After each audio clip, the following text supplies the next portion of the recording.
आज के इस वीडियो में हमें भारतीय वैज्ञानिक प्रफुल्ल चंद्र राय के बारे में जानकारी प्राप्त करेंगे, जिनका जन्म 1861 में और मृत्यु 1944 में हुई है। तो चलिए हम इनका जीवन परिचय और इनकी उपलब्धियों के बारे में पढ़ते हैं। डॉक्टर प्रफुल्ल चंद्र राय का जन्म बंगाल के फूलन खुलना जिले, देखो बंगाल में फूलन खुलना जिला है के ररुली कतीपरा नामक गांव में, ये गांव का नाम है ररुली कतीपरा, 2 अगस्त 1861 में हुआ।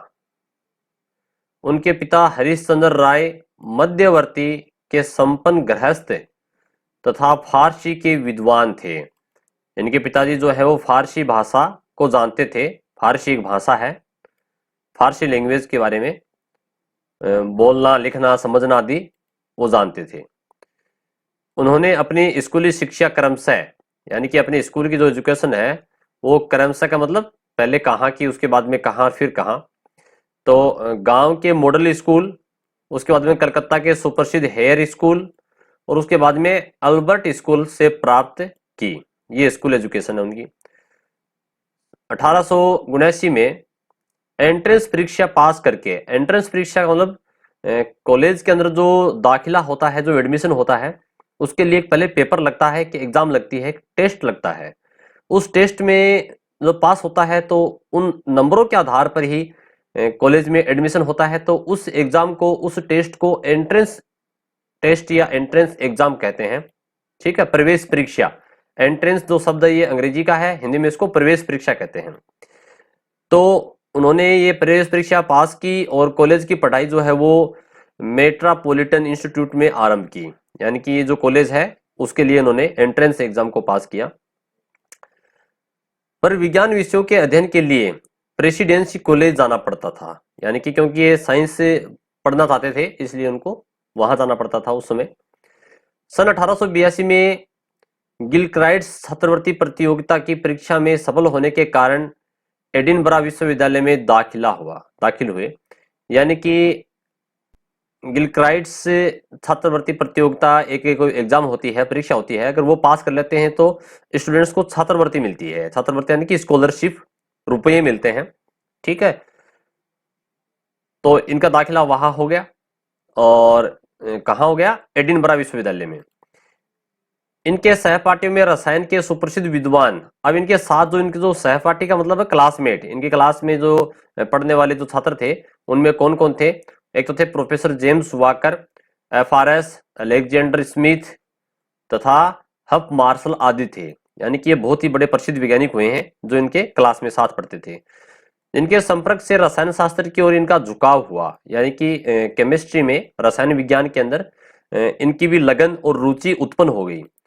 इस विश्वविद्यालय के उपसभापति चुने गए। देखो सभापति होता है, एक होता है उपसभापति। ठीक है, सभापति बड़ा होता है, उपसभापति उनके नीचे छोटा होता है। तो ये इस विश्वविद्यालय के अंदर उपसभापति के पद पर भी चुने गए थे। देखिए तस्वीर में आप देख पा रहे हैं डॉक्टर प्रफुल्ल चंद्र राय।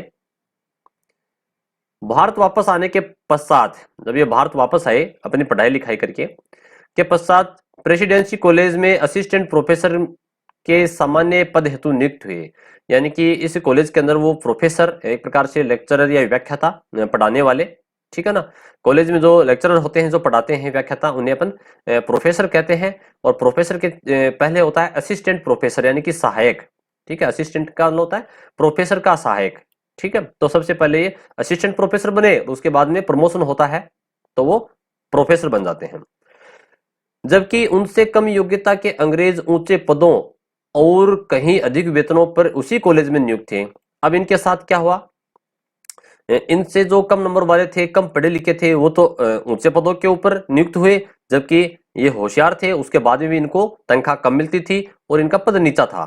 तो उन्होंने इनका विरोध किया कि भाई ऐसा क्यों है, क्योंकि उस समय अंग्रेजों का राज था यहाँ पर। तो अंग्रेज जो है अपने देश के वैज्ञानिकों को या अपने देश के जो लोग हैं पढ़े लिखे, उनको तो उच्च पद पर रखते थे और अपने देश के लोगों को छोटे पद पर, निम्न पद पर रखा जाता था। तो प्रफुल्ल चंद्र राय ने इसका विरोध किया। डॉक्टर प्रफुल्ल चंद्र ने जब इस अन्याय के तत्कालीन शिक्षा विभाग अंग्रेज डायरेक्टर से विरोध किया तो उसने व्यंग्य किया, यानी कि व्यंग्य मतलब होता है ताना मारना। उस अंग्रेज डायरेक्टर ने कहा, ताना मारा, क्या है, यदि आप अपने इतने योग्य केमिस्ट हैं, यदि आप इतने ही ज्यादा होशियार हो, पढ़े लिखे हो, इतनी ज्यादा योग्यता रखते हो, तो कोई व्यवसाय क्यों नहीं चलाते, तो आप कोई अपना बिजनेस क्यों नहीं करते, यहाँ क्या रखा है नौकरी में। ठीक है, उस अंग्रेज ने ऐसा कहा। तो ऐसे कहने पर प्रफुल्ल चंद्र राय का जो है वो दिमाग विचलित हो गया और उन्होंने ठान लिया कि मैं कोई ना कोई अपना व्यवसाय खुद का कुछ करूंगा, कुछ बड़ा करूंगा। अंग्रेज अधिकारी के व्यंग्यात्मक शब्दों का ही प्रभाव था कि राय 1892 में, यानी कि प्रफुल्ल चंद्र राय ने 1892 में 800 रुपए की अल्प पूंजी से विलायती ढंग की औषधियां तैयार करने के लिए Bengal Chemical and Pharmaceutical Works का कार्यारंभ किया। बहुत इंपॉर्टेंट लाइन है ये बोर्ड के एग्जाम की दृष्टि से। यानी कि मात्र 800 रुपए में 1892 में प्रफुल्ल चंद्र राय ने जो, यानी कि दवाई विलायती ढंग से, विलायती मतलब फॉरेन कंट्री, विदेश, विलायत का मतलब होता है विदेश, जो दवाइयां विदेशों में तैयार होती हैं वो ही उन्होंने बंगाल के अंदर, और बंगाल में उसे नाम क्या रखा उस लेबोरेटरी का जहां पर दवाइयां तैयार की जाती थी, Bengal Chemical and Pharmaceutical Works का कार्यारंभ किया। यानी कि इन्होंने 800 रुपए में अपना व्यवसाय शुरू कर दिया, जो कि प्रगति कर करोड़ों रुपए का कारखाना हो गया, उसका एक बड़ा कारखाना हो गया, और जिससे देश में इस प्रकार के अन्य उद्योगों का सूत्रपात हुआ। सूत्रपात मतलब शुरुआत हो गई, और उद्योग भी शुरू हो गए उनको देख करके। डॉक्टर राय की मृत्यु 19 जून 1944 को 83 वर्ष की आयु में हुई।